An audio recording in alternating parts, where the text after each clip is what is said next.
ప్రభునందు నాకు అత్యంత ప్రియమైనటువంటి వారులారా, మన ప్రభువును రక్షకుడునైనటువంటి యేసుక్రీస్తు యొక్క శుభనామములో మీ అందరికీ నా హృదయపూర్వకమైన వందనములు, శుభములు తెలియజేస్తున్నాను. అందరూ దేవుని కృపను బట్టి బాగున్నారని విశ్వసిస్తున్నాను. మీ అందరి కొరకు ప్రతిదినము నేను ప్రార్థన చేస్తూ ఉన్నాను. మీరు కూడా నా కొరకు ప్రార్థిస్తున్నారని నమ్ముతున్నాను. మీ ప్రార్థనలు బట్టి ఇంతవరకు నేను కూడా క్షేమంగా ఉన్నాను. మరి గత 4-5 రోజులుగా కోల్డ్తో నా వాయిస్ బాగలేకపోయినప్పుడు కూడా నా వాయిస్ని మీరు మరి భరించినందుకు, అర్థం చేసుకున్నందుకు మీ అందరికీ నా హృదయపూర్వక వందనాలు. ఉదయకాల సమయంలో దేవుని వాక్యాన్ని ధ్యానం చేసుకుందాం. కీర్తన గ్రంథం 27వ కీర్తన 4వ వచనం. యెహోవా ప్రసన్నతను చూచుటకును ఆయన ఆలయంలో ధ్యానించుటకును నా జీవితకాలం అంతయు నేను యెహోవా మందిరములో నివసింపగోరుచున్నాను. భక్తుడు ఇక్కడ తన యొక్క కోరికను తెలియచేస్తున్నాడు. మనం ఏమేమో లోకంలో ఎన్నో కోరికలు మనకు ప్రతి మనిషికి ఉంటూ ఉంటాయి. అయితే ఇక్కడ ఈ భక్తుడికి ఉన్నటువంటి కోరిక ఏంటంటే యెహోవా ప్రసన్నతను చూడాలని ఆయన కోరికగా ఉందంట. ఆయన ఆలయంలో ధ్యానించాలని ఆశపడుతున్నాడు. అంతేకాదు తన జీవితకాలం అంతా యెహోవా మందిరంలో నివసించాలని ఆశపడుతూ ఉన్నాడు. ఇది భక్తుకున్నటువంటి కోరిక లేక హృదయవాంఛ. ప్రియులరా, ఇటు కోరిక కలిగి ఉన్నవారు చాలా కొద్ది మందిని మనం లోకంలో చూస్తూ ఉంటాము. ఎన్నో రకాల కోరికలు ప్రతి మనిషి జీవితంలో కలుగుతూ ఉంటాయి. కానీ అవన్నీ కూడా ఈ లోక సంబంధమైనవి, ఈరోజు ఉండి రేపు నశించిపోయేవి. కానీ ఇక్కడ భక్తుడు తన యొక్క చిరకాల కోరిక ఇక్కడ తెలియచేస్తున్నాడు. ఆయన ఈ భూమి మీద ఉన్న వాటిని గురించి ఆలోచించట్లేదు, కానీ యెహోవా ప్రసన్నతను చూడాలని ఆశపడుతున్నాడు. ఆయన ఆలయంలో ఆయన ధ్యానిస్తూ ఆయనతో సమయం గడపాలని ఇష్టపడుతున్నాడు. జీవితకాలం అంతా దేవుని మందిరంలో నివసించాలని ఆయన ఆశపడుతున్నాడు. మరి 23వ కీర్తనలో కూడా చివరి వచ్చిన చిరకాలము నేను యెహోవా మందిరంలో నివసింపగోరుచున్నానని చెప్పి అక్కడ కూడా భక్తుడు ఇదే మాటను తెలియజేస్తూ ఉన్నాడు.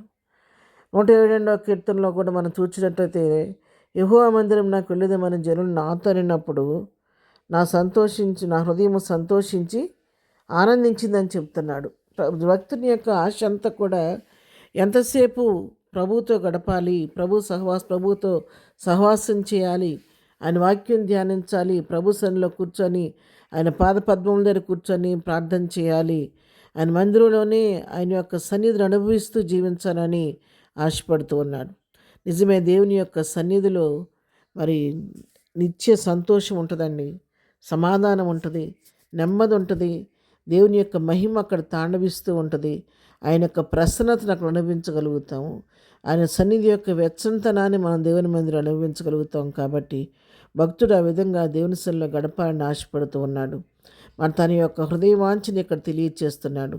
అయితే ఈ ఉదయకాల సమయంలో ఈ వాక్యం వింటున్నటువంటి మనము ఈ వాక్యం ద్వారా ఒకసారి మనల్ని మనం పరీక్షించుకోవాలి.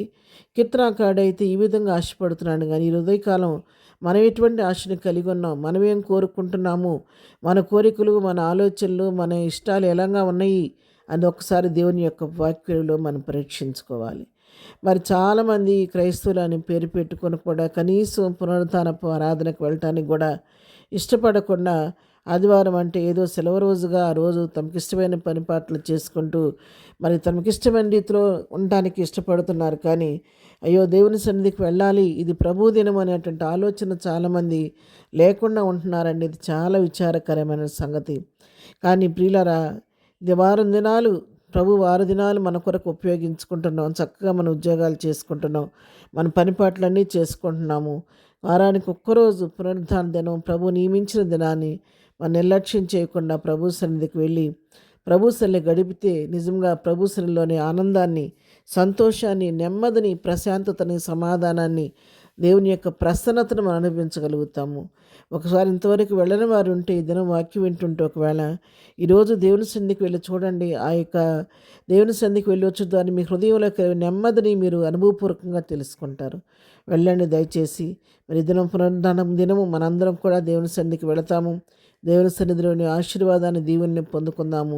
మరి ఎవరు కూడా దేవుని సన్నిధిని నిర్లక్ష్యం చేయకూడదని ఇక్కడ భక్తుల ద్వారా మనం హెచ్చరించబడుతున్నాం. కాబట్టి మనము కూడా మన జీవితాల్లో సమయం దొరికిన కొలది ఆయన మందిరంలో నివసిస్తూ నియమింపబడిన దినాలన్నింటిలో పాలు పొందుతూ దేవుని వాక్యాన్ని ధ్యానిస్తూ ఆయన ఆలయంలో ప్రభుతో గడుపుతూ ధ్యానిస్తూ ఆయన ప్రసన్నతను చూస్తూ ఆనందించేవారిగా ఉండాలని ఈ వాక్యం ద్వారా హెచ్చరించబడుతున్న ఆ విధంగా మనము కూడా ఏదైనా పునరుద్ధాన దినపు దేవుని సన్నిధికి వెళ్ళి ప్రభు యొక్క ప్రసన్నతను చూస్తూ ఆయన ఆనందంలో ధ్యానించి ఆయన యొక్క సన్నిధి యొక్క వెచ్చంతను అనుభవించి కృపకు పాత్రలు అవుదాము. అలాంటి కృపా ధన్యత ప్రభు మనకందరికీ దయచేయను గాక. ఆమేన్. ప్రార్థన చేసుకుందామండి. ప్రేమగలిగిన తండ్రి, పరిశుద్ధుడైన మా ప్రియ ప్రభువా, నీ ఘనపాదములకు వెళ్ళిన వందనములు, స్తుతులు, స్తోత్రాలు చెల్లించుకుంటున్నాను. పునరుద్ధరణైన మా యేసయ్య నీకు వందనాలు. ప్రభువా, ఈ దినం నీకు పునరుద్ధాన దినాన్ని మేము జ్ఞాపకం చేసుకుని పునరుద్ధానాన్ని జ్ఞాపకం చేసుకుంటున్నాం. ఈ దినం ప్రపంచవ్యాప్తంగా జరుగుతున్న ప్రతి ఒక్క ఆరాధన ద్వారా మహిమ పొందండి. మీ అధ్యక్షతలో నీకు ఆత్మార్థంలో ప్రతి ఆరాధన జరిగించండి. ఎక్కడ ఎలాంటి అవాంఛనీయ సంఘటనలు జరగకుండా మా మందిరాల చుట్టూ మా చుట్టూ మీ దూతలను తోడుగా ఉంచిన ఆయన విత్తబడుతున్న వాక్యం అనేక హృదయాల్లో మొలకెత్తడానికి సహాయం చేయండి. విన్నవారి హృదయాల్లో వాక్యం పనిచేయటానికి సహాయం చేయండి. అనేక హృదయాలు యేసు నామములో నీ కొరకు తెరవబట్టడానికి సహాయం చేయండి ప్రభువా. ప్రతి దైవజనాన్ని అభిషేకించి నీ మహిమ కొరకు వాడుకోండి నాయన. ఈ పునరుద్ధానపు దీవెలతో మమ్మలను మా కుటుంబాలను మెండుగా నింపి నడిపించి దీవించండి నాయన. ఈ దినమంతట్లో మేము వెళుతున్న పనిపాట్లో తోడుగుండండి. మందిరాలకు ఆయా పనుల నిమిత్తం బయటికి వెళుతూ వస్తున్నప్పుడు ప్రయాణాల్లో నీ క్షేమం కలుగు చేయండి. నీ ఆరోగ్యకరమైన రెక్కల కింద కాచి భద్రపరచండి. బలహీనంగా ఉన్న వారిని ముట్టి స్వస్థపరచండి. నెమ్మది వారికి నెమ్మది దయచేయండి. సమాధానం వారికి సమాధానం దయచేయండి. శాంతి లేని వారికి శాంతిని కలుగు చేయండి. ప్రతి జీవి కోరికను తృప్తిపరచండి నాయన. ఈ దినమంతా నీ కృపాక్షమాలు మాకు తోడుగా వచ్చి నడిపించమని, ఈ దిన దీవులతో నింపి నడిపించమని యేసునామములో ప్రార్థించి అడిగి పొందుకొని ఉన్నాము తండ్రి. ఆమేన్. ప్రభు కృప సదాకాలం మనందరికీ తోడై ఉండి నడిపించును గాక. ఆమేన్.